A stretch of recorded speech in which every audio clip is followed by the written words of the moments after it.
അസ്സലാമു അലൈക്കും വറഹ്മത്തുള്ളാഹി. അൽഹംദുലില്ലാഹ്.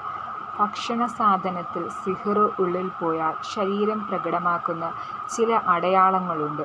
വയറിൻ്റെ ഏതെങ്കിലും ഒരു ഭാഗം കേന്ദ്രീകരിച്ച് വേദന ഉണ്ടാവുക, എപ്പോഴും ഭക്ഷണം കഴിച്ചില്ലെങ്കിലും വയറ് പെരുകിയിരിക്കുന്നത് പോലെ, വയറ് നിറഞ്ഞിരിക്കുന്നത് പോലെ അനുഭവപ്പെടുക, നെഞ്ചിൽ എപ്പോഴും എരിച്ചിലുണ്ടാകുക. ഇങ്ങനെ ഉള്ളിൽ കിടക്കുന്ന സിഹ്ർ ബാത്തിലാകുവാൻ വിശുദ്ധ ഖുർആനിലെ ഖുൽ എന്ന 2 അക്ഷരങ്ങൾ തുടങ്ങുന്ന 5 സൂറത്തുകളുണ്ട്. സൂറത്തുൽ കാഫിറൂൻ, സൂറത്തുൽ ഇഖ്ലാസ്, സൂറത്തുൽ ഫലഖ്, സൂറത്തുൽ നാസ്. ഈ സൂറത്തുകൾ ഓരോന്നും 17 പ്രാവശ്യം ഒരു പാത്രം വെള്ളത്തിൽ മന്ത്രിക്കുക, അത് കുടിക്കുകയും ശരീരത്തിൽ ഒഴിച്ച് കുളിക്കുകയും ചെയ്യുക. ഇങ്ങനെ 41 ദിവസം ചെയ്യുക. ഇൻഷാ അല്ലാഹ് ഭക്ഷണ സാധനത്തിലോ മറ്റോ ഉള്ളിൽ പോയ സിഹ്ർ ബാത്തിലാകുന്നതാണ്. അസ്സലാമു അലൈക്കും വറഹ്മത്തുള്ളാഹി.